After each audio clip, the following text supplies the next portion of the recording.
Fue silencioso, poderoso, devastador.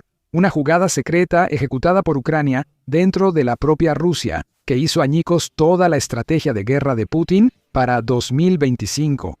Ucrania realizó ofensivas en Rusia y en territorios ocupados que no se anunciaron, pero impactaron fuertemente el plan de guerra de Putin.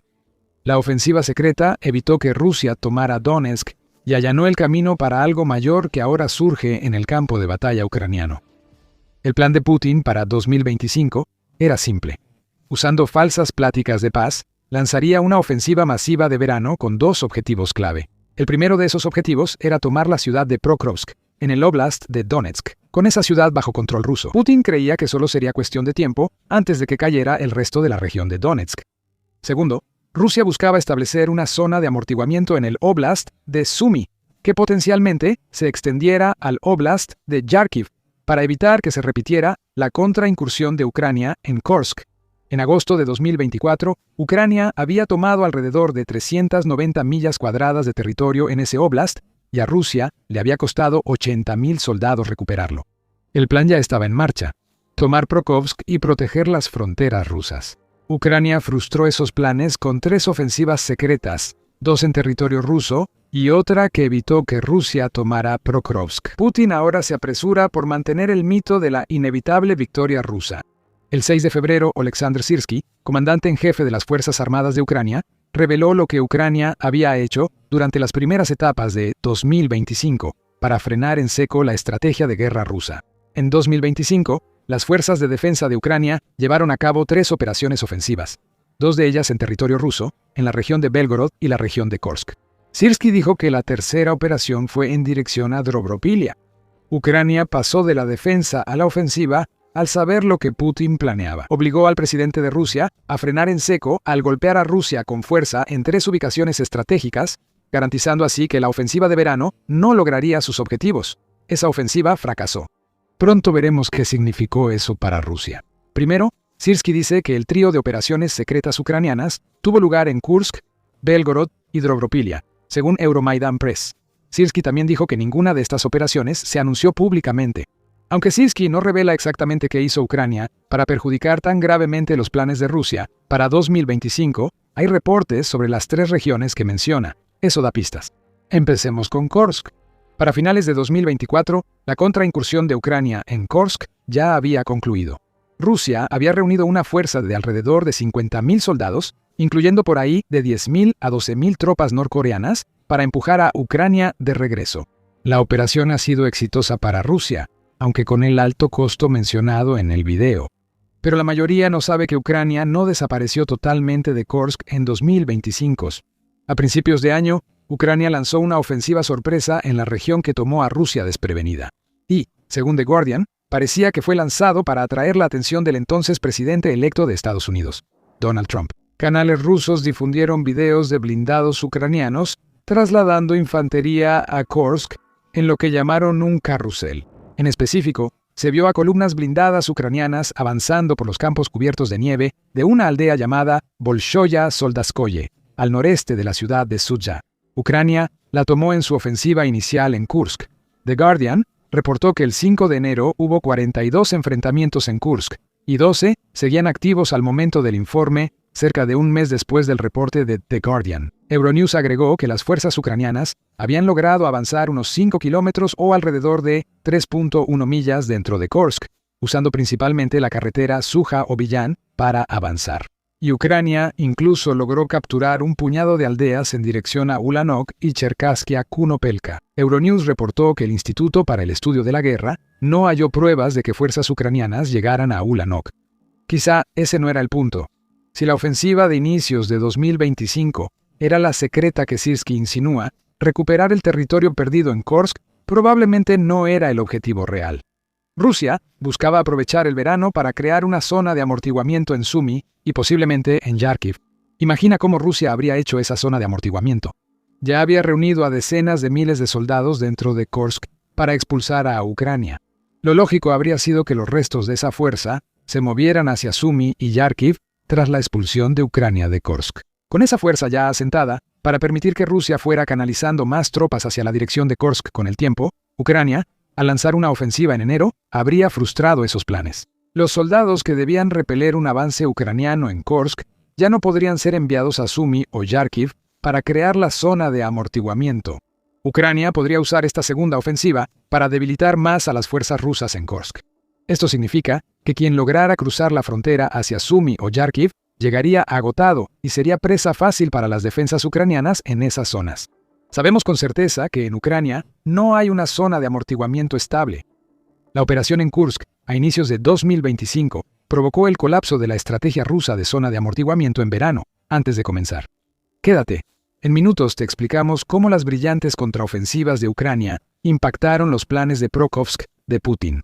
Antes de eso, debemos hablar de Belgorod, que como Kursk es una región fronteriza rusa vulnerable a ofensivas de Ucrania según Putin. La zona de amortiguamiento que Rusia pretendía crear habría protegido a Belgorod tanto como a Kursk, lo que nos lleva a la segunda ofensiva secreta que Syrskyi vuelve a mencionar. Syrskyi no ha revelado ningún detalle sobre esta ofensiva. Sin embargo, lo más probable es que se esté refiriendo a lo que Ucrania hizo hacia finales de marzo de 2025 y durante abril. El 23 de marzo, Newsweek informó que la ofensiva de Rusia en Ucrania se había estancado mientras Ucrania lanzaba un contraataque en la región de Belgorod. Según el medio, para entonces Ucrania ya se había retirado de la región de Kursk, al oeste de Belgrado. Parece que las fuerzas que lanzaron las ofensivas renovadas en Kursk a inicios de 2025 fueron redesplegadas a Belgorod, lo que le creó a Rusia toda una nueva gama de problemas. Con Kursk liberada, Rusia podría haber enviado tropas a Sumy y Yarkiv para crear la zona de amortiguamiento que Putin quería.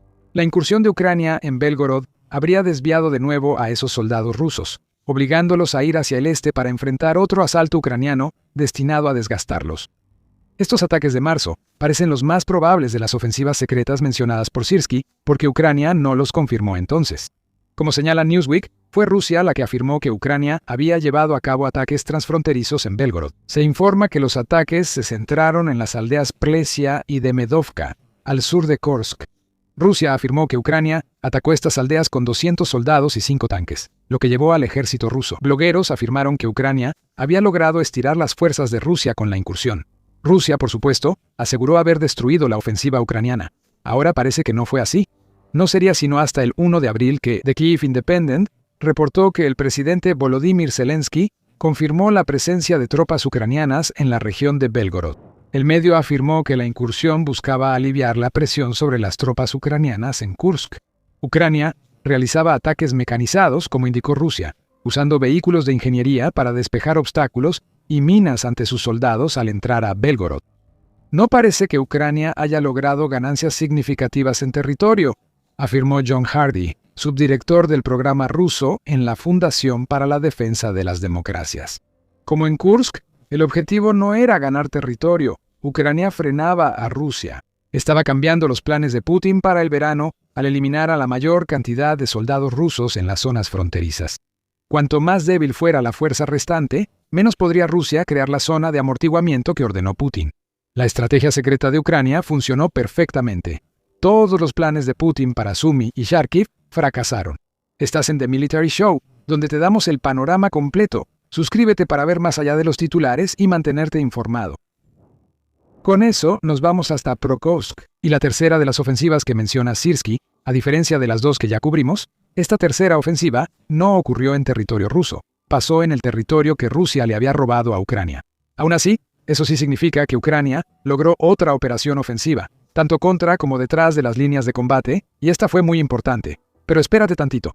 Seguimos diciendo Prokhovsk, pero la ofensiva que menciona Syrskyi fue en Dobropilia. Sí, así fue, y por eso importó. Dobropilia no es Prokhovsk, pero pertenece al rayón de Prokhovsk, similar al distrito de Pokrovsk. En específico, Dobropilia está a unos 22 kilómetros o unas 13.6 millas al norte de Prokhovsk, y por eso Rusia la quería. Con el control de Dobropilia, Rusia tendría un asentamiento que le serviría como trampolín para lanzar más ofensivas contra Prokhovsk. Rusia también tendría acceso a la carretera Dobropilia-Kramatorsk en Donetsk, lo que facilitaría avanzar hacia otra ciudad clave que Putin debe tomar antes de reclamar Donetsk. Para principios de agosto de 2025, el ejército ruso había logrado capturar varios asentamientos pequeños en dirección a Dobropilia, incluyendo Vasily, Kusharivia y Solotili Kolodias. También presionaba para cruzar la carretera Dobropilia-Kramatorsk y establecer una cabeza de puente en Novovodinia y Petrivka. Si no se detenía a las fuerzas de Putin aquí, probablemente avanzarían hacia Dobropilia y luego Prokrovsk. Así que Ucrania actuó el 11 de agosto, que es el mismo día del informe de independencia de Kiev. Ucrania lanzó su ofensiva hacia Dobropilia. La ofensiva duró hasta finales de noviembre y logró revertir muchas de las ganancias que Rusia había obtenido, devolviendo así el statu quo que existía en el sector de Dobropilia al inicio del verano. 3 días después de la ofensiva, el vocero del Estado Mayor de Ucrania, Andrei Kovalev, aseguró que Ucrania detuvo el avance ruso y estabilizó la situación en Dobropilia.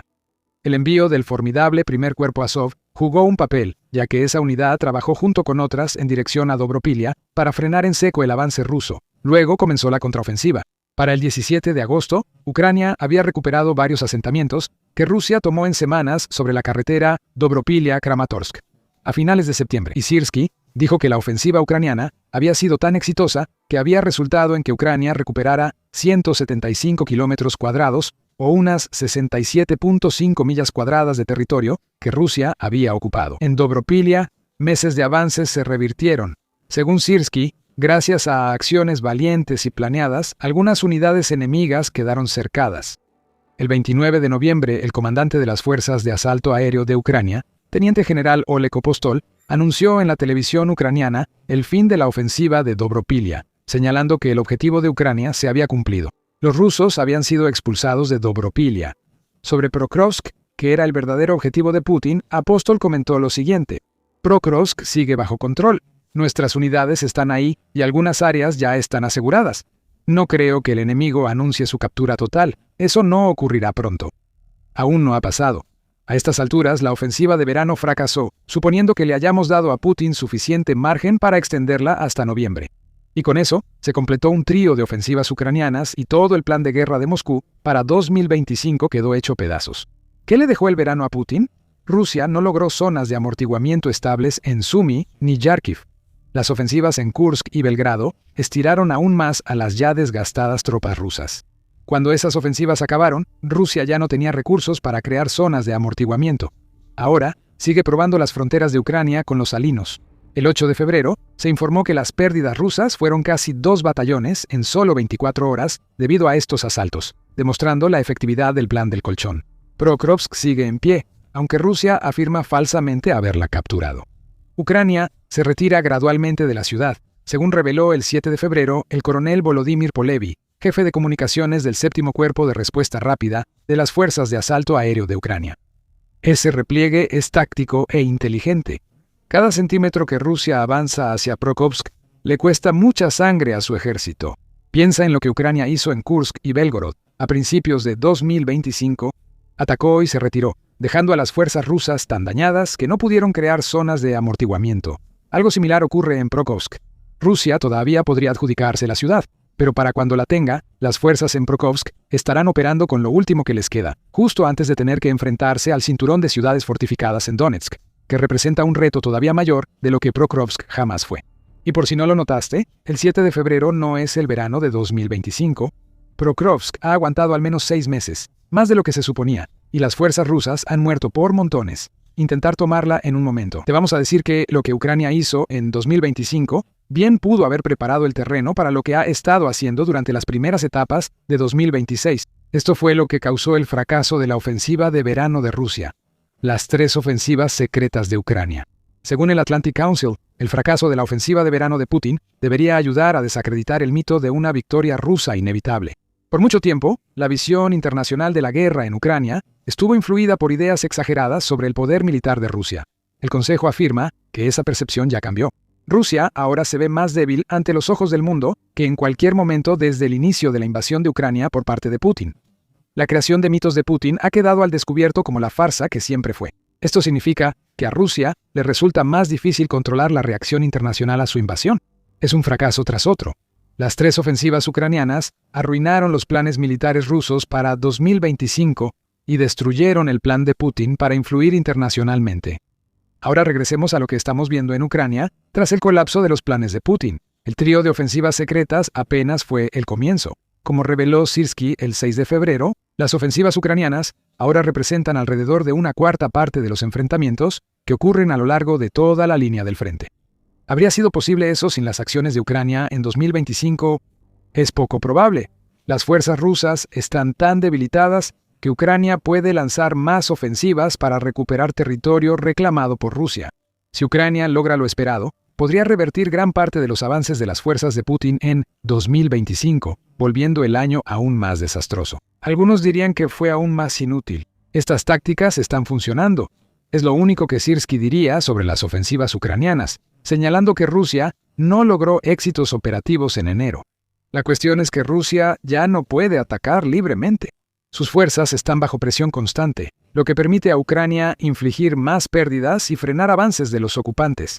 Ucrania tiene éxito con mayor frecuencia.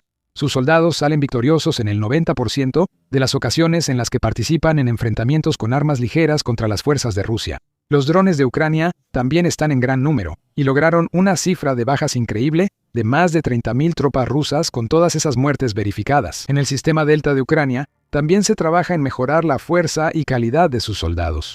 Presentó la 6ª edición de su programa, extendiendo el adiestramiento básico a 51 días e incluyendo 14 días de adaptación. La conclusión es que los soldados ucranianos llegan listos al combate, mientras que los reclutas rusos apenas entrenados son enviados al frente sin preparación. En cuanto a Rusia, está planeando cometer los mismos errores que cometió en 2025. Ya se anunció otra ofensiva de verano, que parece una jugada de poder de Putin para manipular la percepción pública sobre las capacidades reales de Rusia.